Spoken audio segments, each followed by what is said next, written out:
அவன் தன்னோட key ரிசர்வாயரை control பண்ண கத்துக்கணும்னு அவங்க சொல்றாங்க. லீ ஜுன் அவங்க விளக்குறதுக்கு முன்னாடியே அந்த 10 ஸ்டெப் டிவைன் ஃபிஸ்ட் டெக்னிக்கை உள்வாங்கிக்கிட்டான்.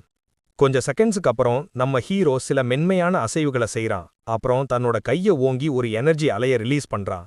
ஷாக்டான ஷாக்யாங் ஜுன் இது எப்படி சாத்தியம்னு கேக்குறாங்க. நம்ம ஹீரோ அந்த டெக்னிக்கை மாஸ்டர் பண்ணிட்ட சந்தோஷத்துல இருக்கான். அவனோட ஸ்கில்ஸ் லிஸ்ட்ல 10 ஸ்டெப் டிவைன் ஃபிஸ்ட் சேர்க்கப்படுது. கொஞ்ச நேரத்துக்கு அப்புறம் டீச்சர்ஸ் எல்லாரும் நம்ம ஹீரோவை சுத்தி நின்னு தங்களுக்குள்ள சண்டை போட்டுட்டு இருக்காங்க. அவங்க எல்லாரும் நம்ம ஹீரோவை ஒத்துக்க வைக்க ட்ரை பண்றாங்க. இதனால தலைவலி வந்த நம்ம ஹீரோ அவங்கள ஒவ்வொருத்தரா கேள்வி கேட்க சொல்றான். உடனே ஒரு டீச்சர், நான் தான் ஃபர்ஸ்ட்னு கத்திட்டு, உன் கைகள் ஈட்டிக்காகவே படைக்கப்பட்ட மாதிரி இருக்கு. ஷாஃப்டோட பெர்ஃபெக்ட் பொசிஷன், தண்ணி ஓடுற மாதிரி இயற்கையான அசைவுகள், உன் திறமையே நீ இந்த கலையை தேர்ந்தெடுக்கணும்னு சொல்லுது. என் ஜோ குடும்பத்தோட டிவைன் ஸ்பியர் ஆர்ட் தான் அது அப்படின்னு சொல்றாரு. அவரை இடமறிச்சு இன்னொரு டீச்சர், லீ ஜுன் வாள் சண்டைக்கு பெர்ஃபெக்ட் ஆனவன். அவனோட ஸ்கில்ஸ் அவ்வளோ நல்லா இருக்கு. அவனால ஏற்கனவே டிராகன் ஸ்வாடுக்கு மேட்ச் பண்ண முடியுது. நீ அவன் குடும்பத்துல இருந்து அயன் பிளட் டெக்னிக்ஸை கத்துக்கணும். உன் ஃப்ரெண்டான அந்த டிராகன் ஸ்வாடும் அவங்க கிட்ட தான் இருக்குன்னு சொல்றாரு. மூணாவது டீச்சர் ரெண்டாவது டீச்சரை தள்ளி விட்டுட்டு, அப்படியெல்லாம் இல்ல, ஏன்னா லீ ஜுன் ஒரு சிறந்த பாய்சன் எக்ஸ்பர்ட்டா வருவான். அவனுக்கு ஏற்கனவே நல்ல சாதனைகள் இருக்கு. அதனால 10,000 பாய்சன் ஷேடோ குடும்பம் எப்பவுமே அவனை ஏத்துக்க சந்தோஷப்படும்னு சொல்றாரு. அந்த டீச்சர் அவங்க புரிஞ்சுக்கிட்டதா சொல்லி அந்த பாட்டில கீழே வைக்க சொல்றாரு. அதுக்கப்புறம் டீச்சர்ஸ் எல்லாரும் லீ ஜுன்னை யாரு கூட்டிட்டு போறதுன்னு சண்டை போட ஆரம்பிக்கிறாங்க. இந்த வாய்ப்பை பயன்படுத்திக்கிட்டு நம்ம ஹீரோ தப்பிச்சு ஓடிடுறான். வெளியே வந்ததுக்கப்புறம் டயர்டான நம்ம ஹீரோ புல்லு மேல படுத்துக்கிறான். கொஞ்ச நேரத்துக்கு முன்னாடி நான் இன்னொரு குடும்பத்துல சேர்றத பத்தி யோசிச்சு கூட பார்க்கல. இப்ப ஏன் இவங்க என்னைய தொந்தரவு பண்ண ஆரம்பிச்சிட்டாங்க அப்படின்னு நினைக்கிறான். இதுவும் ஒரு சுமைதான்னு டீச்சர் சொல்றாரு. நம்ம ஹீரோ பேசி முடிக்கிறதுக்கு முன்னாடி மாஸ்டர் அவனை முறைச்சு பார்க்கறாரு. நம்ம ஹீரோவும் சிரிச்சுக்கிட்டே அவரை பார்க்கறான். அப்ப திடீர்னு நம்ம ஹீரோக்கு ஒரு பழக்கமான குரல் கேக்குது. அது டீச்சர் சாக்யாங் ஜின்னோடது.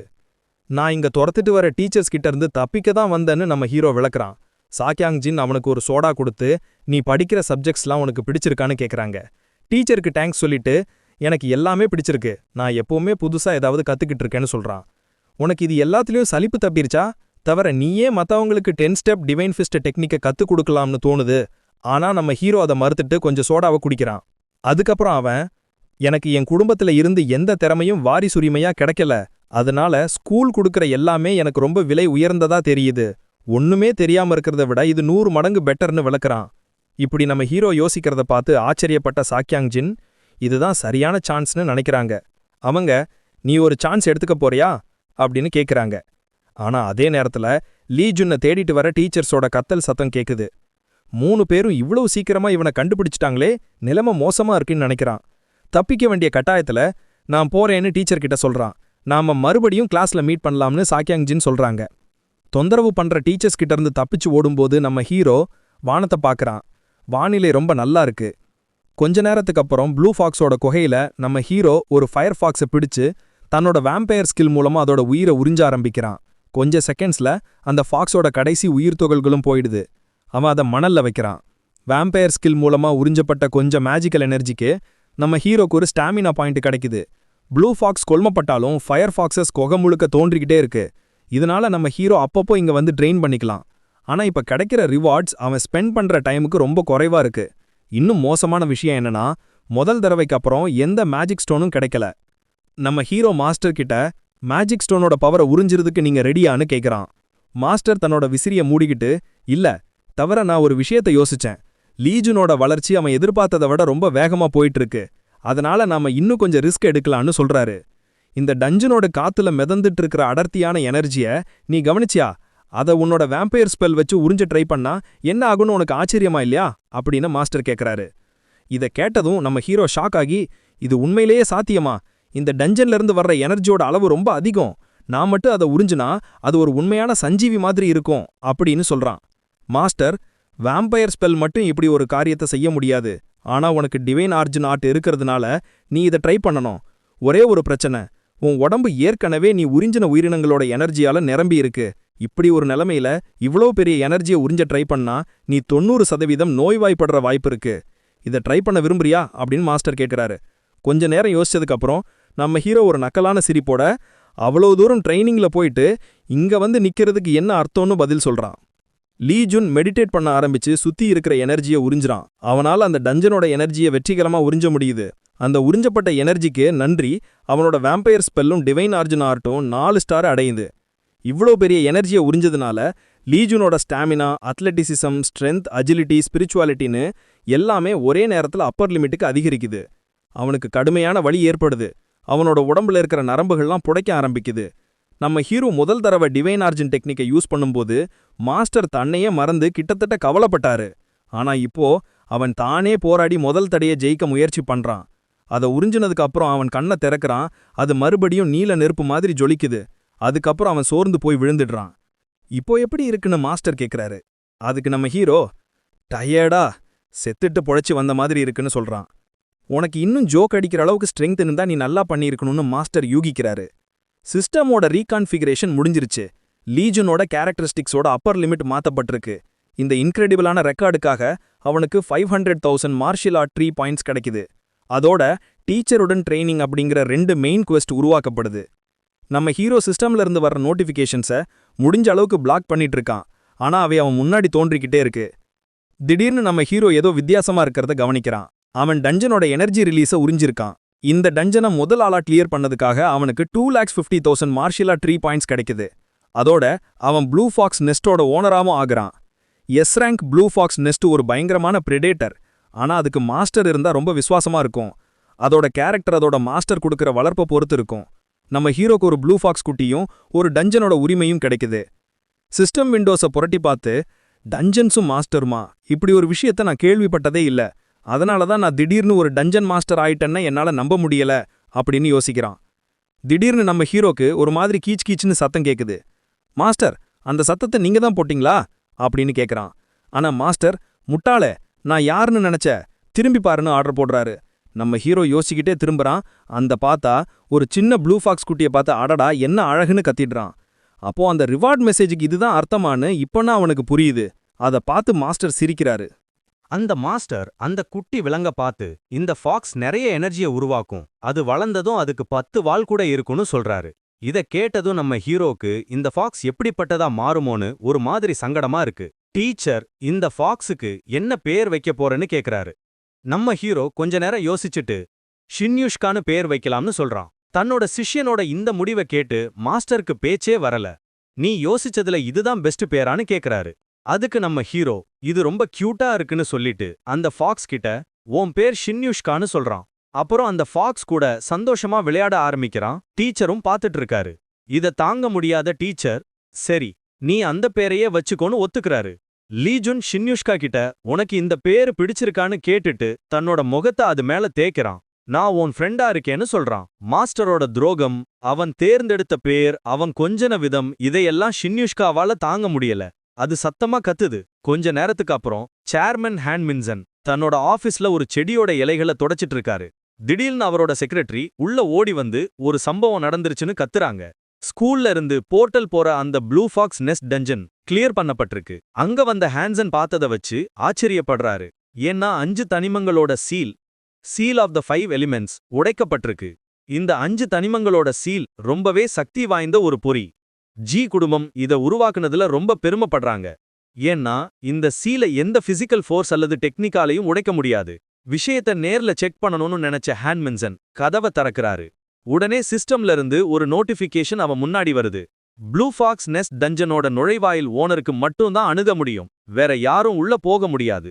இப்படி ஒரு விஷயம் எப்படி நடக்க முடியும்? இந்த டஞ்சனை யார் கைப்பற்றி இருக்க முடியும்னு ஹான்மின்சன் யோசிக்கிறாரு. சேர்மன் செக்ரட்டரி நாம் கிட்ட திரும்பி இந்த டஞ்சனை யார் கிளியர் பண்ணினாங்கன்னு கண்டுபிடின்னு ஆர்டர் போடுறாரு. நேத்து ராத்திரி டார்ம்ல நம்ம ஹீரோ இவ்வளவு போதும்னு நினைக்கிறியான்னு டீச்சர் கிட்ட கேக்குறான். இல்ல போதாதுன்னு மாஸ்டர் பதில் சொல்றாரு. லீஜுன் ஏன் இப்படி அப்செட் ஆகிறான்னு அவங்களுக்கு புரியல. ஏன்னா ஷினா இங்க வாழ்ந்தா நாம அடிக்கடி ஒருத்தர் பாத்துக்க முடியும்னு நம்ம ஹீரோ சொல்றான். அதுக்கு மாஸ்டர், யாரு பார்த்தாலும் உனக்கு செல்ல பிராணி இருந்ததே இல்லன்னு தெளிவா தெரிஞ்சிரும். மிருகங்கள்லாம் எப்பவுமே வெளிய போகதான் ஆசைப்படும்னு விளக்குறாரு. இப்போ ஷினா எங்க இருக்கான்னு மாஸ்டர் யோசிக்கிறாரு. ஒருவேளை பெட்ல இருப்பான்னு நினைச்சு அவரும் நம்ம ஹீரோவும் ஒன்னா திரும்புறாங்க. அவங்க நினைச்ச மாதிரியே ஷினா பெட்ல தூங்கிட்டு இருக்கு. அதுக்கு அவ்வளவு பிடிச்சிருக்கிறதுனால நம்ம ஹீரோ அதை அங்கேயே விட்டுடலாம்னு முடிவு பண்றான். மாஸ்டர் நம்ம ஹீரோ தன்னோட செல்ல பிராணியோட பழகிறத திருப்தியா பார்த்துட்டு இருக்காரு. லீஜனுக்கு அவன் குடும்பத்துல இருந்து எந்த திறமையும் வாரிசுரிமையா கிடைக்கல. அதனால அவன் சமுதாயத்துல ஒதுக்கப்பட்டவனா விரும்பத்தகாதவனா ஆகிட்டான். அந்த பையனோட மனசு இருளால நிரம்பி இருந்தா அதுல ஆச்சரியமே இல்ல. லீஜுன் ஷினாவை கிஸ் பண்ண நினைக்கிறான். ஆனா அந்த ஃபாக்ஸி பாய் தடுக்கிறான். ஒரு தடவை மட்டும் ப்ளீஸ்னு நம்ம ஹீரோ கெஞ்சுறான். ஆனா அது தன்னோட விருப்பப்படிதான் நடக்கணும்னு பிடவாதமா இருக்கு. லீஜுன் கிட்ட திடீர்னு தலை சுத்த வைக்கிற அளவுக்கு பவர் கிடைச்சாலும் அவன் அதை சிம்பிளா வச்சுக்க ட்ரை பண்றான். அவன் தன்னையும் மற்றவர்களையும் பழிவாங்கிறதுக்காக அழிக்க நினைக்கிற சில ஆட்கள் மாதிரி நடந்துக்கல. என்னோட முதல் சிஷ்யன் மாதிரி இல்லாம இருந்தா ரொம்ப நல்லது. அவன் ஒரு பழிவாங்குற ரத்தம் குடிக்கிற மான்ஸ்டரா மாறிட்டான். ஷினாவை பெட்ல படுக்க வச்சதுக்கு அப்புறம் நம்ம ஹீரோக்கு இன்னைக்கு ஒரே ஒரு வேலை தான் பாக்கி இருக்குன்னு முடிவு பண்றான். சிஸ்டமை ரீகான்ஃபிகர் பண்ணதுக்கு அப்புறம் அவனோட கீ ரிசர்வாயரோட கொள்ளளவு அதிகரிச்சிருக்கு. அதனால எனர்ஜியோட ஓட்டம் அன்லாக் ஆயிருக்கு. அவன் கண்டிப்பா ஸ்ட்ராங் ஆயிருக்கான்னு, ஆனா நம்பர்ஸ்ல எவ்வளவு மாறி இருக்கான்னு தெரிஞ்சுக்க அவன் இன்டர்ஃபேஸ கூப்பிட்டு ஸ்டாட்டிஸ்டிக்ஸ ஓபன் பண்றான். தன்னோட ஸ்டாட்ஸ பார்த்ததும் லீஜன் அப்படியே உறைஞ்சு போறான். அவன் தலையில இருந்து புகை வரத பார்த்துட்டு மாஸ்டர் என்ன தப்பு போச்சுன்னு கேக்குறாரு. சிஸ்டம்ல இருந்து இப்படி ஒரு விஷயத்தை எதிர்பார்க்காத நம்ம ஹீரோ கத்தி மாஸ்டர் இது என்னதுன்னு தன்னோட ஸ்டாட்ஸ காட்டுறான். அவனோட எல்லா ஸ்டாட்ஸும் கடைசியா 100 பாயிண்ட்ஸ தாண்டிருச்சு. அவனோட அப்பர் லிமிட் 300க்கு அதிகரிச்சிருக்கு.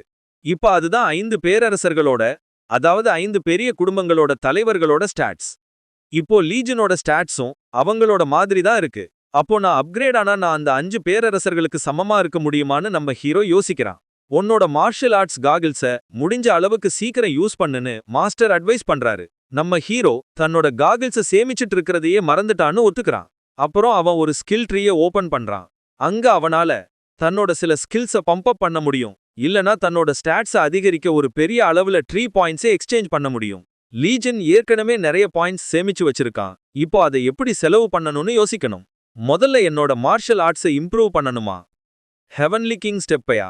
டீச்சர், உன்னோட இப்போதைய பிசிக்கல் ஃபார்முக்கு இந்த டெக்னிக்கை இப்ப கத்துக்கிறது யூஸ்லெஸ். நீ உடைஞ்சு போயிடுவ. அதனால முதல்ல ஃப்ரெண்ட் ஆஃப் நேச்சர் அப்படிங்கிற ஸ்டாட்டிஸ்டிக்ஸ பம்ப் பண்ணுன்னு சஜஸ்ட் பண்றாரு. அது அவனுக்கு ஸ்ட்ரென்த்ல +15 கொடுக்கும்.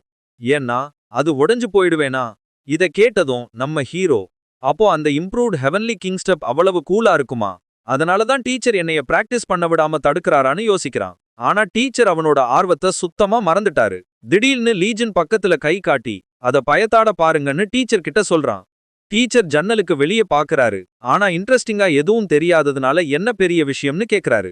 இந்த நேரம் நம்ம ஹீரோக்கு போதும். அவன் 650,000 பாயிண்ட்ஸ செலவு பண்ணி தன்னோட மார்ஷல் ஆர்ட்ஸ பம்ப் அப் பண்றான். பாயிண்ட்ஸ செலவு பண்ணதுக்கு அப்புறம் அவனால ஹெவன்லி கிங் ஸ்டெப்பை இன்னும் பெட்டரா கத்துக்க முடியுது. அதனால அவனுக்கு ஒரு புது டெக்னிக், இன்ஃபனைட் ஸ்பியர் டெக்னிக்னு கிடைக்குது. டீச்சரோட கத்தல காது கேட்காம போயிடக்கூடாதுன்னு நம்ம ஹீரோ உடனே காதை மூடிக்கிறான். ஆனா அவனுக்கு ஆச்சரியமா எந்த கத்தலும் கேட்கல. அதனால காதை திறக்க முடிவு பண்றான். ஏன்னா டீச்சர் என்னைய திட்ட போறதில்லையான்னு யோசிக்கிறான். டீச்சர் மெதுவா தன்னோட விசிறிய திறந்து திடீர்னு நம்ம ஹீரோவை பார்த்து சிரிக்க ஆரம்பிக்கிறாரு. ஏன்னா அவன் இப்படி பண்ணுவான்னு அவருக்கு தெரியும். ஒரு சுயமரியாதை உள்ள மார்ஷல் ஆர்டிஸ்ட் தன்னோட முட்டாள் ஸ்டூடெண்ட்ஸை எப்பவுமே புரிஞ்சுக்க முடியும்னு விளக்குறாரு. டீச்சரோட திமிர பார்த்து நம்ம ஹீரோக்கு சங்கடமா இருக்கு. அதனால அவன் சிஸ்டமை டெஸ்ட் பண்ண முடிவு பண்றான். ஹெவன்லி கிங் ஸ்டெப்ப பத்தின அவனோட புரிதல் காரணமா அவனால இனிமே அதை அப்ளை பண்ண முடியாது. டிஸ்கிரிப்ஷன்ல இருந்து மாஸ்டர் ஹெவன்லி கிங் ஸ்டெப் டெக்னிக்ல இருந்து நல்ல விஷயங்களை மட்டும்தான் எடுத்திருக்காருன்னு தெரிஞ்சுக்கிறான். இந்த டெக்னிக்கை இம்ப்ரூவ் பண்ண எல்லா ஸ்டாட்ஸும் 300லயும் மேக்ஸிமம் கீ எனர்ஜி 600லயும் இருக்கணும். அப்ளிகேஷனுக்கு எல்லா ஸ்டாட்ஸும் 180லயும் கீ எனர்ஜி 400க்கு மேலயும் இருக்கணும். ஆனா நம்ம ஹீரோ இப்போதான் 100 பாயிண்ட்ஸ் கேரக்டரிஸ்டிக் லிமிட்ட கடந்திருக்கான். திமிரா சிரிச்சுக்கிட்டு இவ்வளவு மார்ஷல் ஆர்ட்ஸ் 3 பாயிண்ட்ஸ நீ வீணாக்கிட்டன்னு டீச்சர் விளக்குறாரு. அடுத்த நாள் காலையில எழுந்ததும் நம்ம ஹீரோ உடனே ஸ்டாட்டிஸ்டிக்ஸ ஓபன் பண்றான். டீச்சரோட அட்வைஸ ஃபாலோ பண்ணி அவனுக்கு ஃப்ரெண்ட் ஆஃப் நேச்சர் எஃபெக்ட் கிடைச்சிருக்கு. அது அவனோட ஸ்பீட 20% அதிகரிக்குது. அதோட அவனுக்கு பிளெஸிங் ஆஃப் மதர் நேச்சர் எஃபெக்டும் கிடைச்சிருக்கு. அவனுக்கு ஒரு புது டெக்னிக்கும் அத்லட்டிசிசம் அஜிலிட்டி ஸ்டாமினால +15 பாயிண்ட்ஸும் கிடைச்சிருக்கு. இப்போ அவனுக்கு ஏதோ ஒன்ன மறந்துட்ட மாதிரி ஒரு ஃபீலிங் வருது. அது என்னன்னு யோசிச்சுட்டு இருக்கும்போது பக்கத்துல இருந்து ஒரு மெதுவான முனங்கல் சத்தம் கேக்குது. ஷினாவுக்கு சாப்பாடு எடுத்துட்டு வர மறந்துட்டான். இப்போ அது பசியில வாடுதுன்னு உணர்ந்ததும் திடுக்கிட்டான். குற்ற உணர்வோட ஷின்யுஷ்கா கிட்ட மன்னிப்பு கேட்டுட்டு அதுக்கு சாப்பாடு கொண்டு வரதா சத்தியம் பண்றான். ஷின்யுஷ்கா இன்னும் ஒரு சின்ன ஃபாக்ஸா இருக்கிறதால அதுக்கு பால் தேவைப்படணும் நம்ம ஹீரோ நினைக்கிறான். அவன் ஃப்ரிட்ஜை திறக்கிறான். ஆனா துரதிருஷ்டவசமா அங்க பால் இல்ல. ஷிங்யூ அவங்க மாஸ்டரை பின்தொடர்ந்து வந்து அவரோட கால்ல உராய ஆரம்பிக்குது. ஷினா தன்னை விட்டுட்டு போக விரும்பலன்னு நினைச்ச நம்ம ஹீரோ ஒன்னா போறதுல தப்பு இல்லைன்னு நினைக்கிறான். அவன் ஒரு ஸ்வெட்டரை போட்டு ஷினாவை அதுக்குள்ள மறைச்சு வச்சுக்கிறான். திடீர்னு கதவை தட்டுற சத்தம் கேக்குது. இந்த காலையில யாரையும் எதிர்பார்க்காததால அவன் ஷினாவை மறைச்சு வச்சுட்டு யாருன்னு கேக்குறான். கதவுக்கு பின்னால இருந்த பெண் தன்னை சேர்மனோட செக்ரட்டரின்னு அறிமுகப்படுத்திக்கிட்டு லீஜூன் இங்க தான் இருக்காரான்னு கேக்குறாங்க. நம்ம ஹீரோ கதவை திறந்து அது தாண்டான்னு ஒத்திக்கிட்டு என்ன நடந்ததுன்னு கேக்குறான். செக்ரட்டரினா சேர்மன் அவன் ஆபீஸுக்கு வர சொன்னதா சொல்றாங்க. சேர்மன் கூப்பிடாருனாலே அதுக்கு ஒரே அர்த்தம் தான் இருக்க முடியும்னு நினைச்ச நம்ம ஹீரோ ஷாக் ஆகுறான். டீச்சர் கிட்ட கேக்குறான். அவரும் அது நாம கிளீன் பண்ண டஞ்சனை பத்தி தான் இருக்குன்னு நினைக்கிறாரு. அப்போ நான் இப்போ அவரை பார்க்க எந்த காரணமும் இல்லையேன்னு நம்ம ஹீரோ சொல்றான். அவ மன்னிப்பு கேட்டுட்டு எனக்கு ஒரு முக்கியமான வேலை இருக்குன்னு சொல்லி கதவை மூட போறான். ஆனா செக்ரட்டரி நாம் கதவை தடுத்துட்டு இது கொஞ்ச நேரம் தான் ஆகும், என் கூட வாங்கன்னு கேக்குறாங்க. நம்ம ஹீரோ செக்ரட்டரி நாம கொஞ்ச நேரம் முறைச்சு பார்க்கறான். ஆனாலும் சேர்மன் ஆபீஸுக்கு போக ஒத்துக்கிறான். அது அவங்கள சந்தோஷப்படுத்துது. இந்த கேஸ்ல செக்ரட்டரி நாம் எனக்கு கொஞ்சம் பால் வாங்கி தரணும்னு நினைக்கிறான். Chairman ஹேன் மின்சனோட office. ஹேன் மின்சன் எவ்வளவு பார்த்தாலும் லீஜூன் ஒரு சாதாரண பையன் மாதிரி தான் தெரியறான். ஆனா இந்த டஞ்சனை இவன் நிஜமாவே தனியால ப்ளூ ஃபாக்ஸ் குகையை கிளியர் பண்ண முடியுமா? எப்படி பார்த்தாலும் இவன் டி ரேங்குக்கு மேல இல்ல. அப்போ இப்படி ஒரு விஷயம் எப்படி சாத்தியம் யோசிக்கிறாரு. மாஸ்டர், உன் முன்னாடி இருக்கிற இந்த ஆள் உன்னோட திறமைகளை ஆராய உன்னை ஸ்க்ரூட்டனைஸ் பண்ண ட்ரை பண்றான்னு நம்ம ஹீரோ கிட்ட சொல்றாரு. தன்னோட நிதானத்தை இழக்காம நம்ம ஹீரோ தனக்கு தானே சொல்லிக்கிறான். நான் இந்த தடவையும் ஏமாற மாட்டேன். எல்லாம் என் மேல இருக்கிற சர்க்கத்தோட பாதுகாப்பு தான். அது எந்த துருவுற கண்கள்ல இருந்தும் என் திறமைய மறைக்குது. நம்ம ஹீரோ சேர்மன் கிட்ட எதுக்கு என்ன வர சொன்னீங்கன்னு கேட்குறான். எதுக்கு ஞாபகப்படுத்திட்டு இருக்கீங்க, இங்கே தான் இருக்கோன்னு சேர்மன் பதில் சொல்றாரு. லீ கிஹாங் விரயத்தினால அவனுக்கு சில கஷ்டங்கள் இருக்கலான்னு சந்தேகப்பட்டதால தான் அவனை வரவழைச்சதா சேர்மன் சொல்றாரு. அதுக்கப்புறம் சேர்மன் அவனோட அப்பா பேரரசரோட முஷ்டி எப்படி இருக்காருன்னு கேட்கிறாரு. ஆனா கொஞ்சம் செகண்ட்ஸ்க்கு அப்புறம் ஹேன்மிங் தான் தேவையில்லாம அவர்கிட்ட கேட்டதை உணர்றாரு. ஏன்னா நம்ம ஹீரோ தான் குடும்பத்துல ஒதுக்கப்பட்டவன், அவங்க அப்பா எப்படி இருக்காருன்னு தனக்கு தெரியாதுன்னு சொல்றான். ஹேன்மிங் தொண்டையை சரி பண்ணிக்கிட்டு மன்னிப்பு கேட்டுட்டு அப்படி ஒரு கேள்வியை கேட்டது தப்புன்னு ஒத்துக்கிறாரு. ஆனாலும் லீஜூன் ரொம்ப அமைதியா இருக்கிறதால அவன் நல்லா இருக்கிறான்னு உறுதிப்படுத்திக்கிட்டு அவனை போக விடலான்னு நினைக்கிறாரு. நம்ம ஹீரோ குட் பை சொல்லிட்டு கிளம்புறான். அவன் ஆபீஸை விட்டு போன உடனேயே செக்ரட்டரி நாம் சேர்மன் கிட்ட அவரை பத்தி என்ன நினைக்கிறீங்கன்னு கேட்குறாங்க. அதுக்கு அவரு தயக்கத்தோட எனக்கு தெரியலன்னு சொல்றாரு. லீஜூனோட உண்மையான திறமைகள் என்னன்னு தன்னால பார்க்கவே முடியலன்னு விளக்கி கொடுக்கிறாரு. செக்ரட்டரி கேள்வி கேட்கறதுக்கு முன்னாடியே சேர்மன் ஹேன்மிங் தனக்கு குழப்பமா இருக்குன்னு, ஏன்னா இப்படி ஒரு விஷயம் தனக்கு முன்னாடி நடந்ததே இல்லைன்னு ஒத்துக்கிறாரு. எப்படி இருந்தவ முடிஞ்ச அளவுக்கு சீக்கிரம் ஜியூவை கூப்பிடணும்னு சொல்றாரு. திரும்பி அவன் ரூமுக்கு வந்ததும் நம்ம ஹீரோ சிரிச்சுக்கிட்டே ஷினாவை பார்த்து உன் அண்ணன் திரும்பி வந்துட்டான்னு சொல்றான். ஆனா ஷினா திருப்தியா தன்னோட கிண்ணத்துல இருந்த மிச்சப்பாலை நக்கிட்டு இருக்கு. இந்த நேரத்துல நம்ம ஹீரோ அதுக்கு அவ்வளோ பசியான்னு யோசிக்கிறான். இன்னும் கொஞ்சம் பால் ஊத்துறான். ஷினா சந்தோஷமா பதில் சொல்லுது. சிஸ்டம் நம்ம ஹீரோக்கு ஷினாவோட பாசம் 5 அதிகரிச்சிருக்கதாவும் அதுக்கு வயிறு ஃபில்லா இருக்கிறதாவும் சொல்லுது. ஆனா நம்ம ஹீரோ அதை கண்டுக்காம தன்னோட பெட்டை கிட்ட போறான்.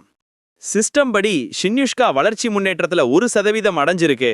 அதோட பாசம் ஏற்கனவே 25 பாயிண்ட்ஸ்ல இருக்கு. அதோட அதுக்கு வயிறு நிரம்பி இருக்கிறதாவும் பால் சுவையா இருந்ததாவும் ஸ்டேட்டஸ்ல எழுதியிருக்கு. ஷினா வயிறு நிரம்பி இருக்குங்கிற டெக்ஸ்ட் எல்லாம் கண்டுக்காம நம்ம ஹீரோ அந்த ஃபாக்ஸை கிண்ணத்தை நோக்கி சாய்க்கிறான். இப்போதான் பிறந்ததால தான் ஷினாவோட கேரக்டரிஸ்டிக்ஸ்லாம் இவ்வளவு கம்மியா இருக்கும்னு ஹீரோ யோசிக்கிறான். அதுக்கப்புறம் ஷின்யுஷ்கா வளர்ந்ததும் அதை எங்க வச்சுக்கிறதுன்னு யோசிக்கிறான். மாஸ்டர், இது மட்டும்தான் பிரச்சனையானு ஞாபகப்படுத்துறாரு. நம்ம ஹீரோவும் அதை ஒத்துக்க வேண்டி இருக்கு. ஹேன் மின்சுங் உன்னை சந்தேகப்பட ஆரம்பிச்சிட்டான். அதனால நீ இனி உன்னோட அசைவுகள்ல ரொம்ப கவனமா இருக்கணும். பைசனை பத்தியும் ஜாக்கிரதையா இருக்கணும். பைசன்னா கீ குடும்பத்தோட தகவல் சேகரிக்கிற அமைப்பு. அவங்களோட உதவியோட கீ குடும்பம் நிறைய டஞ்சன்ஸையும் ஆர்டிஃபேக்ட்ஸையும் கண்ட்ரோல் பண்ணுது. நம்ம ஹீரோ தான் 24/7 கண்காணிப்புல இருப்பேங்கிற ஃபேக்டை நினைச்சு கவலைப்படுறத ஒத்துக்கிறான். அதனால அவன் ஏதாவது ஒன்று யோசிக்கணும். முதல்ல ப்ளூ ஃபாக்ஸ் நெஸ்ட்டை சொந்தமாக்கிக்கிற உரிமையை பயன்படுத்தணும். டீச்சர் நம்ம ஹீரோ இதை பத்தி யோசிக்கிறத பார்த்து கொஞ்சம் ஆச்சரியப்படுறாரு. அதுக்கப்புறம் நானும் இதை பத்தி கொஞ்ச நேரமா யோசிச்சுட்டு தான் இருந்தேன்னு சொல்றாரு.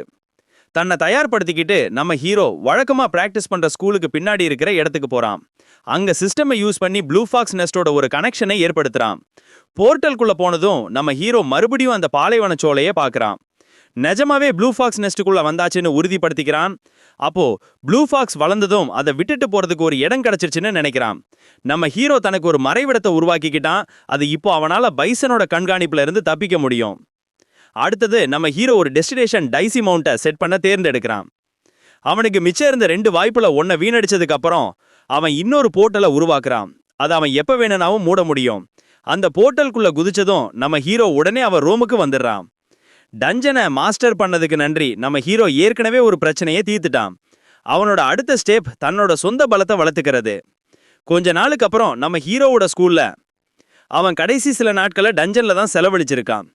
ஆனா துரதிர்ஷ்டவசமா அவனுக்கு எந்த புது குவெஸ்டும் கிடைக்கல. நிச்சயமா ப்ளூ ஃபாக்ஸ் குகையை கிளியர் பண்ணதுக்கு அப்புறம் அவன் இன்னும் ஹையர் லெவல்ல இருக்கிற ஒரு புது டஞ்சனை தேடணும். முக்கியமா அவனோட மனசுல அப்படி ஒரு டஞ்சன் ஏற்கனவே இருக்கு. அது குளோரின் டஞ்சன். கிரீன் ஜோன்ல இருக்கிற இந்த டஞ்சன்ல தான் ஃபயர் ஸ்டோன் ஆர்டிஃபேக்ட் இருந்துச்சு. அவனோட போன வாழ்க்கையில இந்த டஞ்சனை ஒரு மான்ஸ்டர் டேமர் கண்டுபிடிச்சது ஞாபகம் இருக்கு. அவன் அந்த ஸ்டோனை எடுத்து தன்னோட ஒரு மான்ஸ்டருக்கு ஊட்டி விட்டுட்டான். உடனே அந்த மான்ஸ்டர் ஒரு வலுவில்லாத ஒயிட் கிளாஸ் மான்ஸ்டர்ல இருந்து ப்ளூ கிளாஸ் மான்ஸ்டரா மாறிடுச்சு. இந்த ஃபயர் ஸ்டோனை எடுத்து ஷினாக்கு கொடுக்கறது கொஞ்சம் ஓவரா இருக்குமோன்னு நினைக்கிறான். திடீர்னு நம்ம ஹீரோ தன்னோட சக மாணவர்கள் காரிடாரை பார்த்துட்டு ரொம்ப சூடா ஏதோ பேசிட்டு இருக்கிறத கேட்கிறான். அவங்க எல்லாரும் ஐஸ் ஃப்ளவர் ஹாஞ்சியூவை பார்த்து ஆச்சரியப்படுறாங்க. ஆனா அவ இங்க என்ன பண்றா? ஸ்டூடெண்ட்ஸோட ஆச்சரியத்தை நடுவுல ஹாஞ்சியூ நம்ம ஹீரோ படிச்சுட்டு இருக்கிற கிளாஸ் ரூமுக்குள்ள வராங்க. அதுக்கப்புறம் அவன்கிட்ட வந்து உன் பேரு லீஜுன் தானான்னு கேட்குறாங்க. கொஞ்சம் குழப்பத்தோட ஆமான்னு பதில் சொல்றான். அப்போ ஹாஞ்சியூ சிரிச்சுக்கிட்டே எனக்கு உன்னை தெரியும், நீ இப்பதான் 6வது கிரேடுக்கு ப்ரொமோட் ஆகியிருக்கேன்னு சொல்றாங்க. இங்க என்னதான் நடக்குதுன்னு நம்ம ஹீரோ யோசிக்கிறான். ஹாஞ்சியூ ஜி குடும்பத்தோட மூத்த மகள், ஜூ குடும்பத்தோட மார்ஷல் ஆர்ட்ஸ் வாரிசு. அவ ஒரு அவேக்கண்ட் பி ரேங்க், அவளுக்கு ஐஸ் ஃப்ளவர்னு ஒரு பட்டப்பேர் இருக்கு. அவ ஃபர்ஸ்ட் எலைட் கிளாஸுக்கு ப்ரொமோட் ஆகியிருக்கணும். ஆனா இயும் டியூ ரேங்க் லூசர்ஸ்லாம் இருக்கிற 6th கிரேட்ல அவ என்ன பண்றான்? எதிர்காலம் தெளிவா மாறி இருக்கு, ஆனா இன்னும் எதுவும் தப்பா நடக்கலன்னு நினைக்கிறான். ஹாஞ்சியூ நம்ம ஹீரோ கிட்ட கையை நீட்டி ஃப்ரெண்ட்ஸா இருக்கலான்னு சொல்றாங்க. ஆனா அவன் அவளோட கையை தட்டி விட்டுட்டு என்கிட்ட வராத, எனக்கு யார்கிட்டயும் ஃப்ரெண்ட்ஸா இருக்க விருப்பம் இல்லைன்னு சொல்றான். அதுக்கப்புறம் அவளோட ரியாக்ஷனை பார்க்கறான். அது அவனுக்கு சங்கடமா இருக்கு. ஹாஞ்சியூ இப்பதான் நிராகரிக்கப்பட்டிருக்கா. அவ லீஜுன் அடிக்காம இருக்க ரொம்பவே கஷ்டப்படுறா. நம்ம ஹீரோ அவளோட முகம் கைகளெல்லாம் மூடிக்கிட்டு நான் அவ கூட ஃப்ரெண்டா இருக்க முடியாதுன்னு தனக்குத்தானே சொல்லிக்கிறான். இப்போ என்ன பண்ணுவான்னு மாஸ்டர் யோசிக்கிறாரு. நம்ம ஹீரோ அவனோட அண்ணனான டிராகன் ஃபிஸ்ட் கூ மேல ஒரு கண்ணு வச்சிருக்கிறதா விளக்குறான். அப்போதான் கூ பக்கத்துல இருக்கிற ஒரு சீட்ல உட்கார்றத பாக்குறான். ஏன் இவ என்கிட்ட இவ்ளோ பக்கத்துல உட்கார்றான்னு யோசிக்கிறான். அதுக்கப்புறம் நம்ம ஹீரோ டீச்சர் கிட்ட ஒருவேளை என் அண்ணன் இதை பார்த்தா அவன் வெறி பிடிச்சு வந்து என்னை கொல்ல முயற்சி பண்ணுவான்னு சொல்றான். அப்போ ஏன் இவ திடீர்னு என்கிட்ட பேசுறா? டீச்சர் தனக்கு சில யூகங்கள் இருக்குன்னு சொல்லிட்டு இப்போதைக்கு குடும்பங்களோட பவர் எப்படி இருக்குன்னு கேக்குறாரு. அதுக்கு நம்ம ஹீரோ 15 பெரிய குடும்பங்களோட ஒரு கூட்டமைப்பு, ஒரு மார்ஷல் ஆர்ட்ஸ் கூட்டமைப்பு, அதுக்கப்புறம் ஒரு டெமானிக் டெத் லோட்டஸ் இருக்குன்னு சொல்றான். 15 பெரிய குடும்பங்களுக்குள்ள 9 பெரிய செக்டுகளும் 5 பெரிய குடும்பங்களும் இருக்கு. ஜக் குடும்பத்தோட மார்ஷல் ஆர்ட்ஸை வாரிசுரிமையா கொண்ட ஜி குடும்பம் தான் அதுன்னு மாஸ்டர் யூகிக்கிறாரு. நம்ம ஹீரோவும் அதை ஒத்துக்கிறான். அப்படியா? ஜி குடும்பம் வெறும் அவங்க பலத்தால மட்டும்தான் அதிகாரத்துல இருக்குன்னு நான் நினைக்கல. இந்த ராஸ்கல்ஸ் இன்னைக்கு இருக்கிற திறமைசாலிகளையெல்லாம் உள்வாங்கிட்டு இருக்காங்க போலன்னு மாஸ்டர் சொல்றாரு. அவங்க எப்படி இதை கண்டுபிடிச்சாங்கன்னு நம்ம ஹீரோ கேட்க டீச்சர் மத்த குடும்பங்கள் மாதிரி இல்லாம ஜுக் குடும்பம் மார்ஷல் ஆர்ட்ஸ்ல பலவீனமா இருக்கு. ஆனா அவங்க ரொம்ப திறமையானவங்கள அவங்க கூட சேர சொல்லி அதை ஈடு கட்டுறாங்க. அவங்க ஒரு ஐஸ் ஃப்ளவரை கூட வேலைக்கு எடுத்திருக்காங்க. ஒருவேளை அவளை உன்னை டெஸ்ட் பண்ண அனுப்பியிருக்கலாம்னு சொல்றாரு. இந்த பயங்கரமான பொண்ணுகிட்ட கை வச்சுக்கணுமான்னு நம்ம ஹீரோ யோசிக்கிறான். இதை கேட்ட ஜியு கோபத்துல பல்ல கடிக்கிறான். டீச்சர் நீ இப்போதைக்கு ஐஸ் ஃப்ளவரை விட பலவீனமா இருக்க, அதனால நீ எப்படி அவளை ஏமாட்டலான்னு யோசிக்கணும்னு விளக்குறாரு. நம்ம ஹீரோ இதை மேற்கொண்டு கேட்க விரும்பல. நான் இதுலெல்லாம் மாட்டிக்க விரும்பலன்னு நினைக்கிறான். நான் கூ கூட பழக விரும்பலன்னு சொல்றான். கொஞ்ச நேரத்துக்கு அப்புறமா ஸ்கூல் ஜிம்ல டீச்சர் ஸ்டூடெண்ட்ஸ் கிட்ட அவங்க எக்ஸாம்க்கு ரெடியா இருப்பாங்கன்னு நம்புறாருன்னு சொல்றாரு. அப்புறம் அவங்க கிட்ட ஒரு புது பொண்ணு இருக்கிறத கவனிச்சு ஒரு காம்படிஷன் லெசன் நடத்தலான்னு சஜஸ்ட் பண்றாரு. அதுக்கு அவளுக்கு 2 வாலண்டியர்ஸ் தேவை. யார் முதல்ல போறீங்கன்னு டீச்சர் கிட்டதும் ஜியு கையை தூக்குறா. டீச்சர் ஜியோட ஆர்வத்தை பாராட்டி அவளை ஒரு எதிரிய தேர்ந்தெடுக்க சொல்றாரு. ரொம்ப யோசிக்காம ஜியு நம்ம ஹீரோவை தேர்ந்தெடுத்து அவனை கை காட்டுறா. ஆனா நம்ம ஹீரோவுக்கு இதுல சுத்தமா விருப்பம் இல்ல. லீஜுன்னும் கூவும் வாழ உருவி அவங்க பொசிஷனை எடுத்துக்கிறாங்க. சண்டைக்கு ரெடியான்னு ஜியு கேட்க அதுக்கு நம்ம ஹீரோ உண்மையில நான் ரெடியா இல்லன்னு சொல்றான். நான் சண்டை போட விரும்பல, ஏன் இவ என்னை தேர்ந்தெடுத்தான்னு தெரிஞ்சுக்கணும். எதிரிகள் தயாரானதும் டீச்சர் சண்டை ஆரம்பிக்கிறதா அறிவிக்கிறாரு. அடுத்த நொடியே ஹாஞ்சியில் தன்னோட சீட்ல இருந்து மறைஞ்சு போறா. நம்ம ஹீரோவையே ஆச்சரியப்படுத்துறா. உடனே அவன் முன்னாடி தோன்றி தன்னோட வாளை உருவ ஆரம்பிக்கிறா. கடைசி நேரத்துல அற்புதமா நம்ம ஹீரோ அவளோட அடியை டாஜ் பண்ணிடுறான். ஆனா அவ செயல்படுறதுக்கு நேரம் கொடுக்காம ஜியு தன்னோட இன்னொரு கையால அவளோட வாளை தடுத்து மறுபடியும் நம்ம ஹீரோவை தாக்குறா. நம்ம ஹீரோ ஒரு பிளாக் பண்றான். அவங்களோட எனர்ஜி மோதுனதுனால அவங்க வாள்கள் ஒன்னோட ஒன்னு உரசிக்கிட்டு போகுது. ஹாஞ்சியூ ஒரு அவேக்கண்ட் பி ரேங்காவ எதிர்பார்த்ததை விட ரொம்ப ஸ்ட்ராங்கா இருக்கா. அவளோட அட்டாக்ஸ்னால அவ படிப்படியா அவனை சோர்வடைய செய்ய ட்ரை பண்றா. ஆனா அவனால அவளோட அட்டாக்ஸை தடுக்க முடியுது. ஒவ்வொரு அடிக்கும் அவளோட அசைவுகள் அவனுக்கு இன்னும் தெளிவா தெரிய ஆரம்பிக்குது. கொஞ்ச அடிகளுக்கு அப்புறமா நம்ம ஹீரோவால ஜியூவோட ஸ்டைலோட பலவீனங்களை பார்க்க முடியுது. சில அடிகளுக்கு அப்புறமா அவனால அவளோட அயன் பிளேட் ஸ்வார் அவன் எல்லா பலவீனங்களையும் பார்த்து அதுக்கு முன்னாடியே தாக்க முடியறத பார்த்து ஹான்ஜியூ கோபத்துல பல்ல கடிக்கிறா.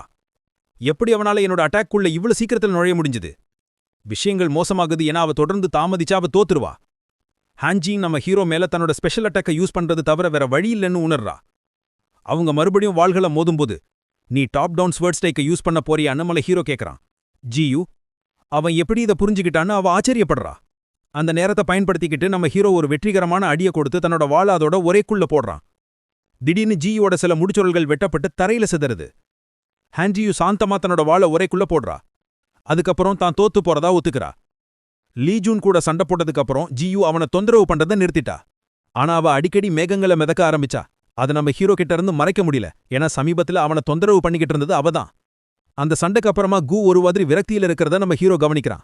இது அவ்வளவு பெரிய ஷாக்கான்னு கேட்கறான். திடீர்னு மாஸ்டர் தோன்றி ஏண்டா அவளோட முடிய வெட்டினன்னு கேட்கறாரு. ஒருவேளை கு இதை ஒரு அவமானமா நினைச்சா என்னாகும்? நம்ம ஹீரோ அது தற்செயலா நடந்தது. எதிர்காலத்துல ஜி குடும்பமும் அயன் பிளட் ஸ்வாட் குடும்பமும் மட்டும்தான் அவங்கள எதிர்க்கிற குடும்பங்களா இருக்கும். ஒரு நாள் அவங்க ஒன்னு சேர்ந்து இவங்கள தாக்குவாங்க. அப்படி இருக்கும்போது அவங்க கூட ஒரு ஃப்ரெண்ட்ஷிப்பை உருவாக்குறதுல எனக்கு எந்த ஆட்சேபனையும் இல்லைன்னு சொல்றான். லெசன்ஸ் முடிஞ்சதுக்கு அப்புறம் நம்ம ஹீரோ ஷிஞ்சாவோட டார்முக்கு போறான். திடீர்னு ஹான்ஜியூ கிட்ட இருந்து பின்னாடி இருந்து ஒரு அழைப்பு வருது. பக்கத்துல வந்து பிஸியா இருக்கியான்னு கேக்கா. அதுக்கு நம்ம ஹீரோ இப்ப ஃப்ரீயா தான் இருக்கேன்னு சொல்றான். ஹான்ஜியூ நம்ம ஹீரோவை டின்னருக்கு கூப்பிடுறா. நம்ம ஹீரோ சங்கடமா ஒத்துக்கிறான். இப்ப என்னதான் நடக்குதுன்னு புரியலையேன்னு யோசிக்கிறான். டீச்சர் கிட்ட கு என்னை அமைதியா கொன்னுட்டு எங்கேயாவது புதைச்சிடலான்னு பிளான் பண்றாளோன்னு கேட்க, டீச்சர் அப்படி இருந்தா உன் ஆத்மா சாந்தி அடைய நான் முன்னாடியே வாழ்த்துறேன்னு சொல்றாரு. டின்னருக்கு அவங்க ஒரு பிஸா கடைக்கு போறாங்க. கு ஒரு துண்டு பிஸாவை எடுத்து அது எவ்வளவு சுவையா இருக்குன்னு காட்ட ஒரு கடி கடிக்கிறா. இத பார்த்துட்டு ஜூக்கு நல்ல பசி போலன்னு நம்ம ஹீரோ நினைக்கிறான். இந்த பீஸா உண்மையிலேயே அவ்வளவு நல்லா இருக்குமா? செக் பண்ணி பார்க்கவே பயமா இருக்கே. அவன் இன்னும் பீஸாவை தொடரத கவனிச்ச ஜூ ஏன் சாப்பிடலன்னு கேக்குறா. நம்ம ஹீரோ ஒரு பதில யோசிக்கிறான். ஆனா கடைசில ஏற்கனவே நம்ம இங்க எதுக்கு இருக்கோனே தெரியலன்னு நேரடியா சொல்லிடலான்னு முடிவு பண்றான். ஒரு துண்டு பீஸாவை எதுக்க கு நீ சும்மா பேசிக்கிட்டு இருக்கன்னு சொல்றா. அவ என்ன சொல்றான்னு நம்ம ஹீரோ கேட்க, கு நான் உனக்கு பெஸ்ட் பீஸாவை வாங்கி கொடுத்துருக்கேன், நீ கழுத மாதிரி முரண்டு பிடிக்கிறேன்னு பதில் சொல்றா. இதை கேட்டதும் நம்ம ஹீரோ ஷாக் ஆயிடுறான். சாப்பிட்டு முடிச்சதுக்கப்புறம் கு வாயை தொடச்சிட்டு இப்போ பிசினஸ்க்கு வரலாம்னு சொல்றா. நான் எப்படி உன்னை தோக்கடிச்சேன்னு கு கேட்க, அதுக்கு நம்ம ஹீரோ நான் உன்னோட பலவீனங்களை பார்த்தேன்னு சொல்றான். இதை கேட்ட ஹான்ஜியூ ஆச்சரியப்படுறா. உன்கிட்ட நல்ல வாள் இருக்கு, ஆனா அது உனக்கு பழக்கம் இல்லாம சங்கடமா இருக்கு, அதனால அட்டாக் அப்போ சில பிளைண்ட் ஸ்பாட்ஸை என்னால பார்க்க முடிஞ்சதுன்னு சொல்றான். இதை கேட்டதும் ஆச்சரியப்பட்ட ஜியூ, அப்போ சண்டையோட கொஞ்ச நேரத்திலேயே நீ எல்லாத்தையும் புரிஞ்சுக்கிட்டியா? நம்ம ஹீரோ எனக்கே தெரியல, அது தானா அப்படி நடந்ததுன்னு சொல்றான். நான் உன் கேள்விகளுக்கு பதில் சொல்லிட்டேன், நீ முடி விஷயத்த மனசுல வச்சுக்க மாட்டேன்னு நம்புறேன்னு சொல்றான். ஆனா ஆச்சரியமா அவ நான் ஏன் கோபப்படணும்? அது மட்டும் இல்லாம நான் என்னோட ஹேர் கட்டை அப்டேட் பண்ணதுல சந்தோஷமா இருக்கேன், உண்மையிலே எனக்கு ஷார்ட் ஹேர் ஸ்டைல்ஸ் ரொம்ப பிடிக்கும்னு கு சொல்றா. அதே நாள் ராத்திரி லீயோட வீட்ல ஒரு விளக்கு உடைஞ்சு கோபமான கத்தல் சத்தம் கேக்குது. கையில ஒரு கண்ணாடி துண்டோட ரத்தத்துல கிடக்கிற லீஹாங் நான் லீஜுனோட கால்களை உடைப்பேன்னு கத்துறான். இளம் மாஸ்டருக்காக பயந்த வேலைக்காரன் அவரை கொஞ்சம் அமைதியா இருக்க சொல்லி கெஞ்சுறான். லியாங்ஸோட கண்கள்ல கண்ணீர் வருது. என்ன சொன்னான்னு கேக்குறான். அதுக்கப்புறம் அவன் வேலைக்காரனோட முகத்தை வெட்டி, நான் என்ன பரிதாபகரமான பலவீனமானவன்னு நினைச்சியா? கண்ணாடியிலிருந்து கிடைச்ச ஒரு சின்ன கீறல் தானே, ஆனா அவன் என்னை அமைதியா இருக்க சொல்ல துணிறானான்னு நினைக்கிறான். லீகாங் கோபத்துல இருக்கான், ஏன்னா அவனோட கீ டேங்க் அந்த ஃப்ரீக்கோட கைகளால அழிக்கப்பட்டுருச்சு.